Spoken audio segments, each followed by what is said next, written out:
YouTube Videos presenta Historia de las esquinas de Caracas. Frases y dichos. Caracas, capital de Venezuela situada al norte de la misma, tiene una particularidad, que hasta donde yo sé, no tiene ninguna ciudad en el mundo, y es que todas las esquinas de calles y avenidas tienen un nombre. Me refiero a la Caracas que conforma hoy en día el centro de la ciudad, que es el casco histórico, o sea la Caracas colonial.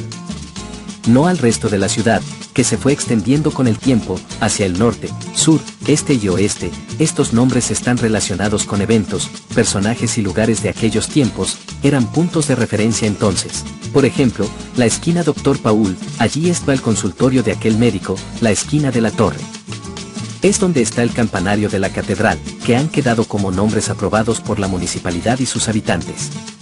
La Caracas colonial, la de los techos rojos, la Sultana del Ávila. El Ávila, originalmente Guaraíra Repano, nombre dado por originales habitantes indígenas de la tribu Los Caracas, es una cadena montañosa del litoral dentro de la cordillera de la costa, en el centro norte de Venezuela. Se extiende desde Caracas, y todo el norte del estado Miranda y el sur del estado La Guaira. En 1958 es declarado Parque Nacional.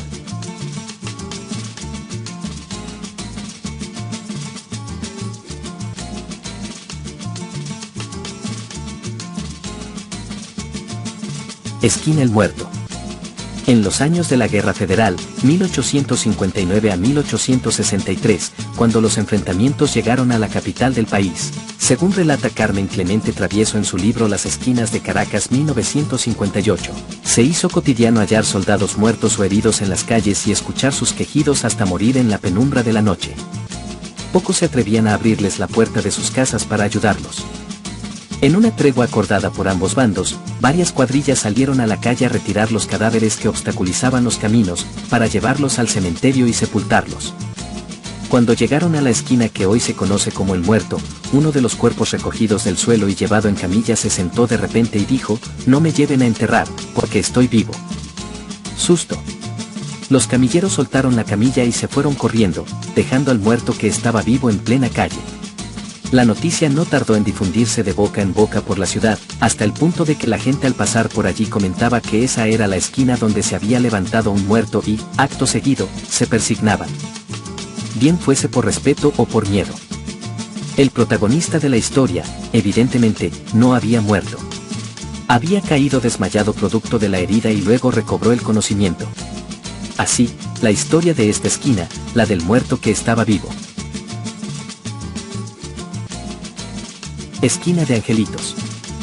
Cuentan que el héroe de nuestra independencia, el general José Antonio Páez, cuando fue presidente de Venezuela, visitaba a una amante que tenía en esa zona, la cual estaba casada, y el general ordenaba a sus guardaespaldas que se apostaran en la esquina para avisarles si alguien no conveniente se acercaba. Los habitantes del lugar, que ya conocían la historia, cuando veían a los soldados en la esquina, se decían: "Ay, ahí están, los angelitos", y así quedó como la esquina de Angelitos.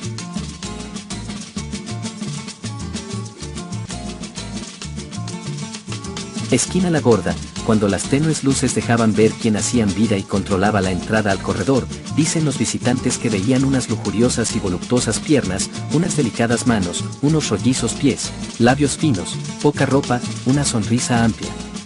Era la dueña del lugar, la famosa Gorda, la meretriz más deseada, la iniciadora. La de muchos apodos, la respetada Gorda. Sin embargo, es difícil que algún respetable caraqueño confirme esta historia. Y así quedó bautizada esa esquina, como Esquina La Gorda. Esquina El Chorro. Durante la Guerra de la Independencia, había dos hermanos llamados Agustín y Juan Pérez, mejor conocidos como Agustinillo y Juan y Medio. Allí tuvieron la brillante idea de preparar y vender una bebida muy caraqueña llamada guarapo, hecha con azúcar morena o papelón, agua, limón o algún otro sabor. Debido a su gran clientela, Agustín Pérez diseñó un sistema para despachar las bebidas desde el interior de la casa, sin necesidad de que entraran los clientes. Estaba formada por una serie de grifos en la parte exterior y ranuras para introducir las monedas. Cuando el cliente metía el dinero, Agustín accionaba de una cadena, lo que permitía la salida de un chorro del guarapo seleccionado. Se adelantaron siglo y medio a las posteriores máquinas expendedoras de refresco o gaseosas. Esquina de ánimas. Para el siglo XIX, surgió una leyenda, que cuando la oscuridad llegaba al sitio se podía escuchar un coro de voces fúnebres. Unos curiosos salieron a la calle para descubrir quiénes eran los cantores y se encontraron con sombras con túnicas blancas que tenían hachas encendidas y dijeron que eran ánimas del purgatorio. Y así quedó bautizada esa esquina.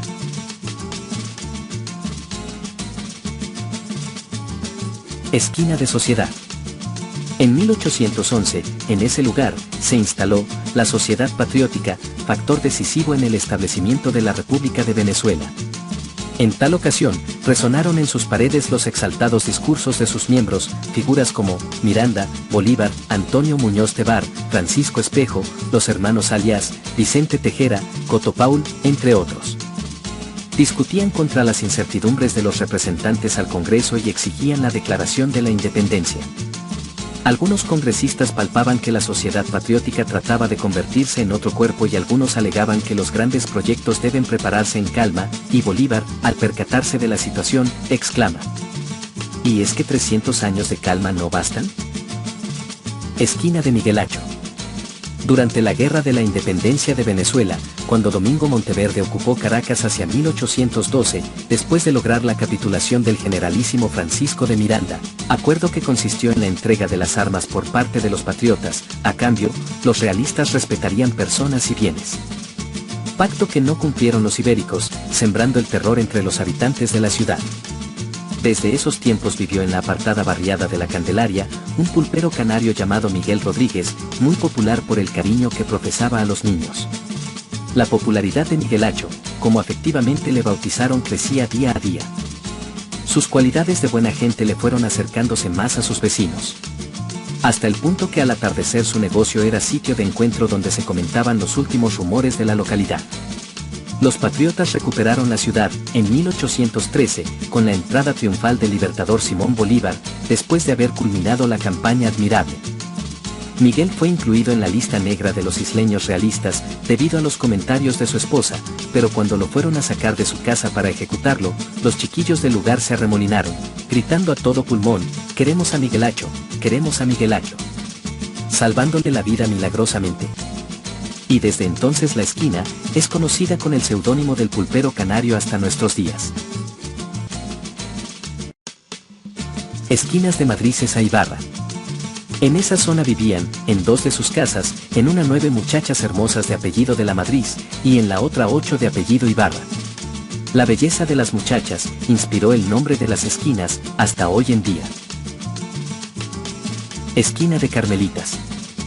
En ese lugar se construyó un convento de las hermanas Carmelitas Descalzas, que vinieron desde México. Antes de cumplir el año, las monjitas mexicanas se quejaban y 2 de ellas huyeron despavoridas de regreso a su tierra, alegando que la casa estaba poseída por espíritus malignos y que no era posible continuar allí. Así que todas abandonaron el convento. Años después allí fue instalada una oficina de correo, el Correo de Carmelitas, y así quedó el nombre de la esquina hasta el presente. La siguiente historia muchos dicen que no es verdadera, y otros que sí, pero yo se la voy a contar de cualquier modo. El señor Julián Trejo contrajo nupcias con la hermosa señorita Antonia Díaz, luego tuvieron 3 hijas tan hermosas como su madre, y formaron la familia Trejo Díaz. Pasado un tiempo, estas crecieron y se convirtieron en lindas señoritas, pero eran muy pretenciosas y antipáticas. Cuando aparecían en público, no dejaban que nadie se les acercara. Los jóvenes de la época estaban frustrados por no poder acercarse a esas bellezas, y cuando las veían venir decían entre ellos: «Ahí vienen las 3 jodidas». Bueno, hasta aquí las historias de las esquinas, porque son tantas, que si las contamos todas, en vez de un video, esto sería un largometraje. Seguimos ahora con frases, dichos y personajes de Venezuela. Ahora le toca el turno a los dichos y frases utilizadas por los venezolanos desde hace tiempo. Algunos ya entraron en desuso, pero otros no. Me cayó, como pedrada en ojo de boticario. Esta frase popular viene a decir que algo sucede de manera muy oportuna, inesperada o muy a propósito de lo que se está tratando. Equivaldría a como anillo al dedo. En Venezuela, a las farmacias se les llamaba boticas en ese entonces, y al farmacéutico boticario, ojo de boticario se refiere al sitio de las boticas donde se guardaban los medicamentos de más valor. Y no porque le pegaran una pedrada al pobre boticario.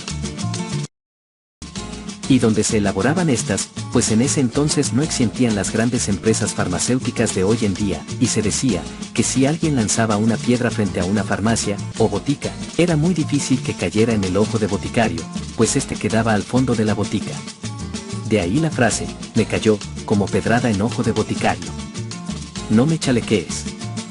Antiguamente, los hombres usaban mucho los chalecos debajo de los trajes. Cuando estos se encontraban en lugares públicos, los niños, sus hijos, se les acercaban y para pedirles algo los jalaban del chaleco. Papá, quiero un helado, papá quiero esto, etc. Entonces los padres les decían molestos, no me chalequees. Esta frase quedó para los casos en que alguien interrumpía o saboteaba a otros. Me chalequeaste el negocio, tú siempre chalequeando a los demás. Echarse los palos.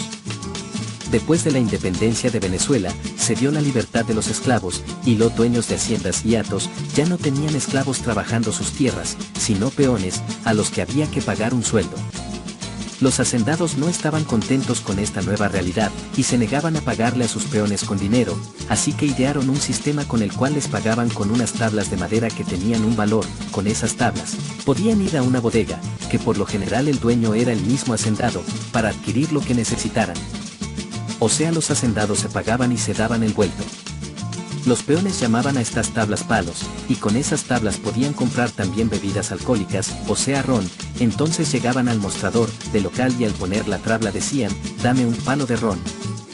Y así, cuando terminaba sus labores se decían vamos a echarnos unos palos, y así nació esa expresión, en lugar de vamos a tomarnos unos tragos, y otras como, anoche me caí a palos o me cayeron mal los palos.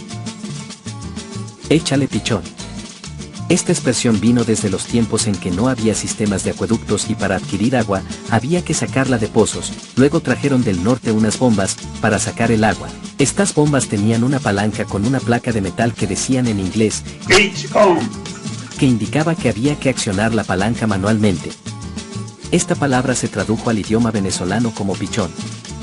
Y quedó para expresar acción, que había que moverse, vamos adelante, muévete, etc. Jalabolas. Esta palabra describe a una persona aduladora. Erróneamente muchos creen que esta palabra está relacionada con los testículos masculinos, pero no es así. El significado es el siguiente. Durante el gobierno de Juan Vicente Gómez desde 1908, hasta su muerte en 1935, existía entonces una prisión muy temida. La Rotunda, por el maltrato que se le daba a los presos, que eran opositores a su gobierno. Allí a los recluidos se les aplicaba unos grilletes con una bola de metal muy pesada, para limitar sus movimientos. Los presos más adinerados le pagaban a los menos afortunados para que le cargaran la bola y así no tener que arrastrarla. A estos pobres hombres los llamaban jalabolas. Echarse un camarón. Esta expresión se refiere a dormir una siesta. Su origen proviene de al comienzo del siglo XX, cuando se comenzó la explotación petrolera en Venezuela. Las compañías norteamericanas enviaban a ingenieros norteamericanos, que se comunicaban entre ellos en idioma inglés, pero los obreros venezolanos ponían atención a lo que ellos decían. No era extraño que a eso de las 2 de la tarde, alguno de los ingenieros le dijera a otro, "I come around", que significa ya vengo, voy a dar una vuelta. Pero los venezolanos sabían que en realidad iban a tomar una siesta. La expresión "I come around" la tradujeron al venezolano como camarón, lo cual significaba que iba a dormir una siesta.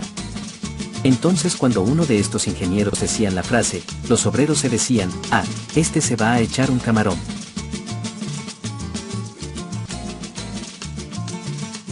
Macundales. Esta palabra deriva de las marcas de unas herramientas utilizadas por las compañías petroleras marca Macundel, luego fue traducida por los obreros como macundales, que quiere decir tus cosas, tus pertenencias. Me voy y me llevo todos mis macundales, así que no era extraño que un obrero le dijera a otro, ven y tráete los macundales. Corotos.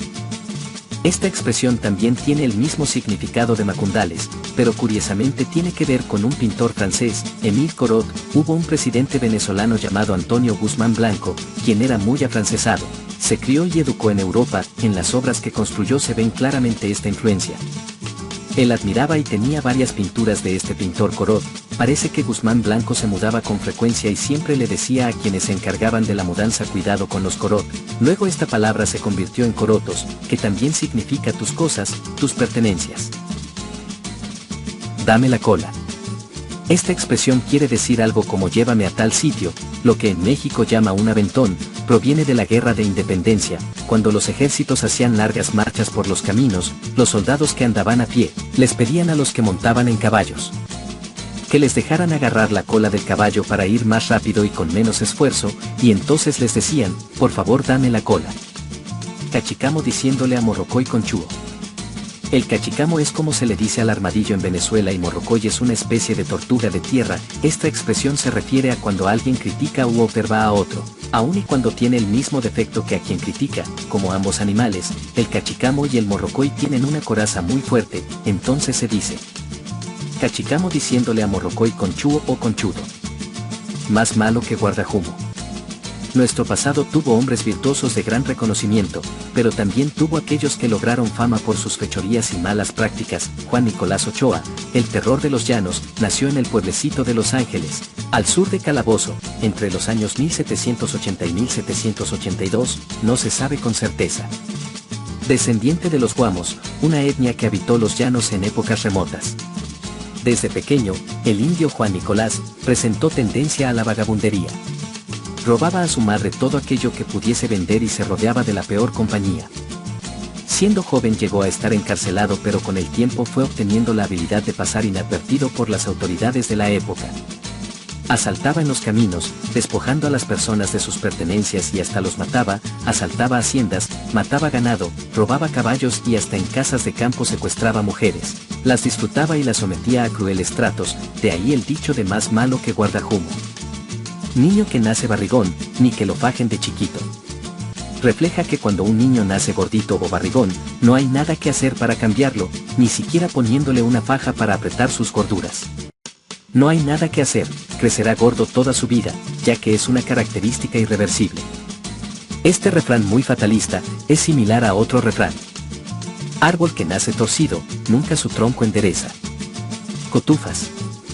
Es como se les dice en Venezuela a las palomitas de maíz. El nombre viene de cuando al principio, el maíz para prepararlas venía empacado de los Estados Unidos y en el empaque decía, corn to fry, que significa maíz para freír, y aquí lo convirtieron en cotufa. La arepa reina pepiada. La reina pepiada fue inventada por los hermanos Álvarez y su madre María de los Santos Álvarez. Los Álvarez abren su local en la gran avenida de Sabana Grande, una zona cosmopolita de la Caracas de los 50s. Este negocio se llamó Los Hermanos Álvarez, el primero de una cadena de 13 restaurantes. El nombre de las arepas tiene que ver con el relleno, por ejemplo la arepa dominó, su relleno está hecho de caraotas negras y queso blanco rallado y por la combinación de colores se le llama dominó, como las fichas de ese juego. Aquí vio vida la reina pepiada. Los hermanos Álvarez ya vendían una famosa tostada, rellena de pollo y aguacate. Pero en el 1955, en honor a la Miss Mundo venezolana, Susana Duin, primera venezolana en ganar este concurso, deciden mejorar la receta y bautizarla como la reina. Susana visita personalmente este local para degustar la creación en su honor. Poco después de esto, la arepa adquiere su apellido Pepiada. Esta singular palabra era usada para describir a las mujeres voluptuosas como Susana Duin en la Venezuela de antaño. Naturalmente, la presencia de la reina de belleza le garantizó el apellido, y su sabor el amor de todos los venezolanos a lo largo de los años. Bozal de arepa. Se usa esta expresión cuando te mantienen callado a punta de comida o dinero. O sea, es como un soborno. Ahora les regalo un extra. Dato curioso. Indios caribes. Así se nombró a los indígenas que recibieron a los españoles durante la conquista en Venezuela, pero en realidad los caribes eran los conquistadores españoles. Resulta que cuando estos llegaron a las costas los indígenas decían, Caribe, Caribe, refiriéndose a los extranjeros, pues eso significaba en su lengua. Y por eso los españoles les nombraron indios caribes. El mucuchíes. Raza canina originaria de Venezuela, proveniente de la población de Mucuchíes en el estado Mérida. Es reconocido oficialmente como perro nacional de Venezuela desde 1964. Otras razas de perros son originarias de Caracas, el cacri, el callejero criollo, y así como en Alemania, tienen el pastor ovejero, en Caracas tenemos el pastor arepero, que siempre están rondando las areperas.